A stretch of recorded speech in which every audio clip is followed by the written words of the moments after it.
Enquanto não sabemos, né, Caio, se vai ter ou não CPI do Master, a gente sabe que tem a CPMI do INSS, que também vai entrar um pouco nessa discussão, nessa investigação do banco de Daniel Worcaro. Aliás, a defesa de Daniel Worcaro, dono, fundador do Master, havia pedido uma mudança na data do depoimento para o presidente da CPMI do INSS.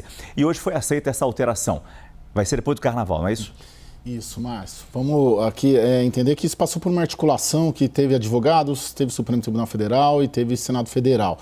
Basicamente, o Daniel Worcaro foi convidado, convocado para essa CPI, foi apresentado o requerimento nos últimos dias, isso chegou para a defesa do Daniel Worcaro, eles encaminharam um ofício que nós obtivemos hoje, e esse ofício, os advogados do Daniel Worcaro pedem que seja para depois do Carnaval e que seja de maneira remota, por videoconferência, porque eles justificam lá os advogados, porque ele cumpre algumas cautelares, dentre as quais não pode se ausentar de São Paulo.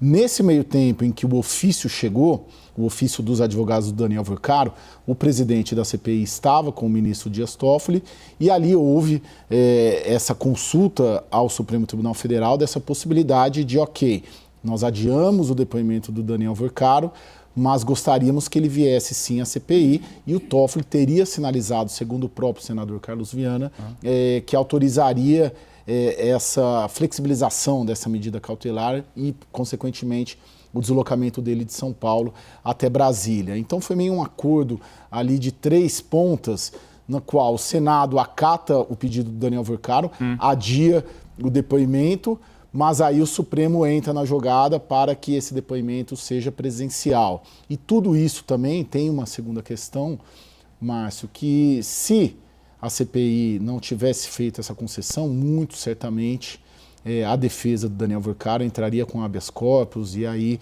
poderia dificultar que qualquer coisa que se realizasse, mesmo depois do Carnaval, mesmo antes, porque com habeas corpus teria argumentos ali factíveis para, no mínimo, ele ficar em silêncio nesse depoimento programado para quinta-feira. Então acabou sendo ali, para ficar no termo da moda, aí, um acordão de Senado, advogados e Supremo Tribunal Federal para jogar isso aí para depois do Carnaval.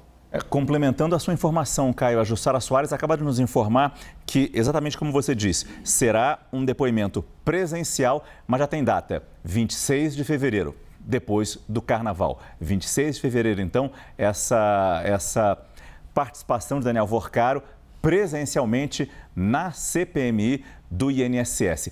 Mas ele pode alegar, como você meio que disse aí, ele pode não falar tudo o que ele precisa, né? Tem esse princípio do direito penal, ninguém é obrigado a produzir prova contra si mesmo. E o Supremo Tribunal Federal, em várias vezes, isso acabou gerando um grande debate sobre CPIs e validade de CPIs, porque os habeas corpus acabam sendo concedidos e ele pode falar o que ele quiser, mas ele não é obrigado a falar tudo o que lhe perguntem.